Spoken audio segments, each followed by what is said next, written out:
Cleveland, the Browns have reached an agreement with assistant coach Tommy Rees as offensive coordinator per a source. Remember, he was with Alabama, then went to the Browns, and then now will be their OC.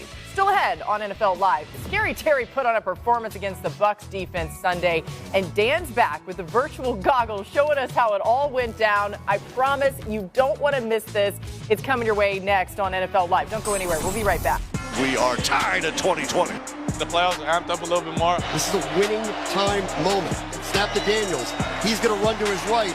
Dives for the first down to the 15. We're not going to give up till the clock hits zero. Kick on its way. It is good. The Cardiac Commanders are the Clutch Commanders. We'll see you in Detroit.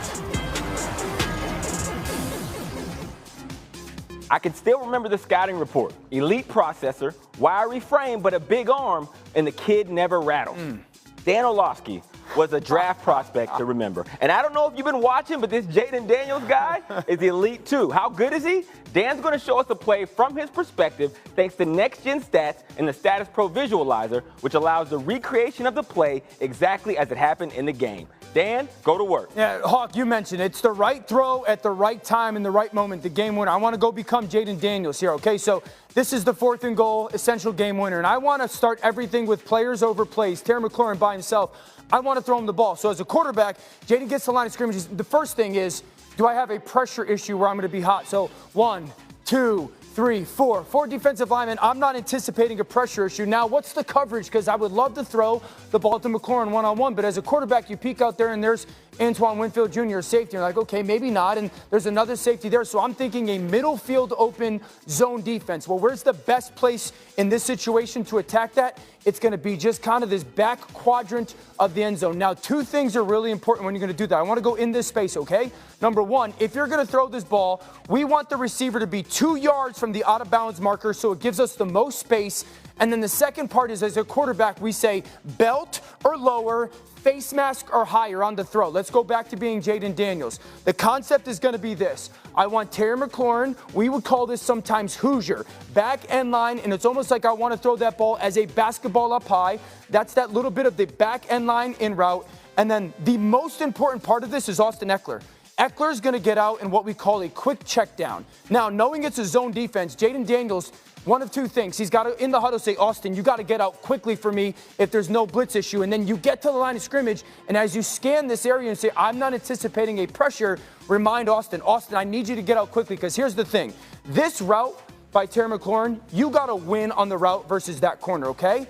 The main guy to impact is that inside linebacker, because if this inside linebacker gets depth, well, then the check down by Ekeler is the only option. But the goal is to get this linebacker to pay attention to Austin Ekeler with his vision as he gets out, and then Jayden Daniels has the opportunity to throw that ball behind. So this guy tells the quarterback what to do. If he hangs back, he's going to throw the ball to the back. If he pays attention to the back at all, I got the chance to throw that in route to Terry McLaurin, okay? So everybody pay attention to Jayden Daniels. Jayden Daniels drops back, and he's going to have vision, okay? And this linebacker kind of straightens up. All right, I got a chance, but I really want to throw the ball into the end zone. It's 4th and goal.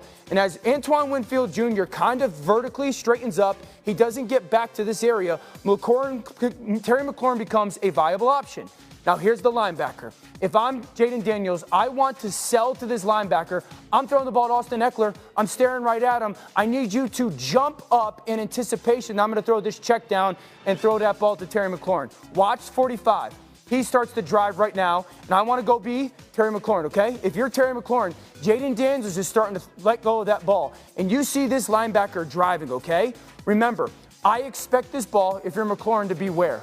I want it to be right on my face mask, okay? So I want to go be this area. Let's see if you're, from Terry McLaurin's perspective, where this ball is. It is perfectly right on his face mask. Remember, belt or lower, face mask or higher. That linebacker says there's the vacated space, and it's a beautiful throw from Jayden Daniels. Now let's go full speed so everyone gets a great perspective of what Jayden's paying attention to. Remember, gets to the line of scrimmage, sees that there's no pressure issue. Hey, Austin, let's get out really quickly so you can impact that linebacker. Terry McLaurin, you got to go win your route one-on-one. See how quickly Jayden Daniels, with the game on the line, must touchdown opportunity, how quickly he reads this route and throws a perfectly placed ball. 1 Mississippi, 2 Mississippi, ball out, touchdown, Washington. We're on to Detroit. Jayden Daniels is special. He's going to win Offensive Rookie of the Year. His connection with Terry McLaurin's as good as there is in the NFL. The Detroit Lions are a great football team. They got to stop that duo to advance. That was his 5th go-ahead passing touchdown this season in the 4th quarter or overtime, which is tied for the most by a rookie in NFL history. We'll see if he can keep that going and maybe take the sole lead in the divisional round. Man. Great work, Dan. Fresh, bro. Saturday's Spotlight, Commanders-Lions, including the postseason. Jayden Daniels has 6 fourth-quarter comebacks this season. That is the most by a rookie quarterback since 1950. That's 1950. New on SportsCenter, here's Dan Quinn on his team's knack for pulling out close games. It's like the best part of coaching because it's like right with everything on the line. And it's my most favorite part of it all, like being like 10 toes down with guys that you really love and care about. Like it's the best. Doing that kind of hardship with really good people, like that's as fun as it gets. And so they don't always work out in your favor, but just being in that arena and that type of competitive, man, like you cannot feel more alive than in that spot. When the anticipation and the competitiveness is that high, it's really cool.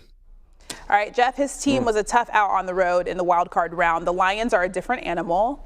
A lion. What's the Commanders' key in Detroit? First, let me say this, man. DQ is a real one. Like, I love that dude. I mean, you would walk through a wall for that guy. He is special. The Commanders, they're going to have a massive performance out of Jayden Daniels and Scary Terry. And unfortunately, I think it's going to be a difficult one to get.